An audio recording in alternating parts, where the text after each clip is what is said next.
Okay, so you're probably wondering what on earth the Pan of Destiny is. Well, it's actually an unlimited use throwable frying pan that's really not from Earth at all. Don't worry, I'll explain everything in a moment, but in a nutshell, this is a blueprint you can only get after discovering a certain alien Easter egg. This Easter egg can only be found in the Colonel's base, and I only found it after having completed the story, so I can't confirm whether you'll be able to do this when the place is chock full of enemies, but even if that is possible, it's probably going to be very difficult. So what are we looking for here? Well, remember Steve, the Colonel's driver? Yeah, we're looking for his room, and of course that's where you're going to find something rather out of the ordinary. So climb up the drain pipe here, make your way across the roof and go through the upper level entrance. When you're inside, you go up a small flight of steps, follow the corridors all the way around to the right, and eventually you'll come to his room.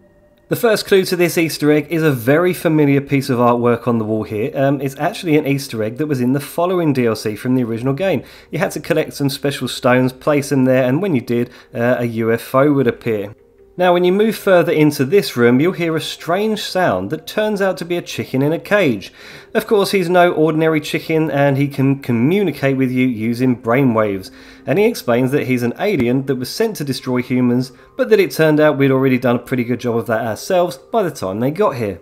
Of course, the aliens in the following DLC turned out to be chickens too, albeit cardboard ones on the end of sticks, so this is kind of an Easter egg of an Easter egg if you like.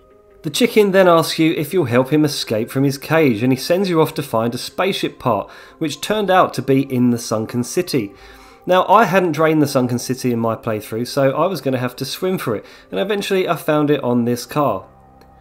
When you do get back to the chicken, he gives you the choice to either go with him or stay behind, but it actually doesn't matter which one you choose because you'll get the Pan of Destiny blueprint either way, although it is quite funny if you do agree to go with him.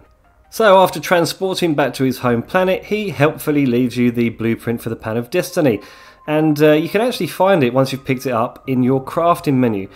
But you can only make one if you have 369 scraps in your inventory. Now that's quite a lot of scrap, but don't worry if you haven't got that many, because thankfully there's an old trick from Dying Light 1 we can use to get around this. All you need to do is visit a craft master, buy all of his scrap, and then you just go to your sleeping bag and sleep until night and then back until day again.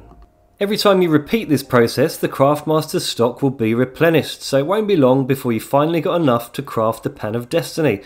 But is it any good? Well, unlike the frying pan from the Left 4 Dead bundle, this one's not a melee weapon but a throwable object. However, this one actually comes back to you after you throw it, a little bit like the Van Crane bundle outfit. Now it's not very powerful, but it is pretty hilarious to use and makes a satisfying dong sound when it bounces off the biters' heads.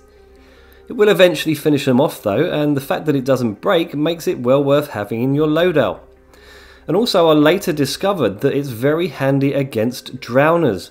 It can make them explode before they get anywhere near you, and they take each other out in the process too, so I think I found the perfect use for the Pan of Destiny. I'm so glad that Techland have put some funny stuff like this in Dying Light 2, as it shows that they haven't taken this game too seriously, and it's still very much in the same vein as the original in that sense. I also wonder how many of you spotted the poster of Jade from Dying Light 1 next to the chicken cage earlier. Definitely a nice touch, and I'm sure there's a ton more to find in the game, and I can't wait to go looking. So, a fun little Easter egg and a pretty decent blueprint that's not that hard to get really, unless you haven't completed the story yet anyway. So I hope you enjoyed the video, and if you did, then please leave a like and subscribe to my channel, and I'll see you on the next one. Cheers!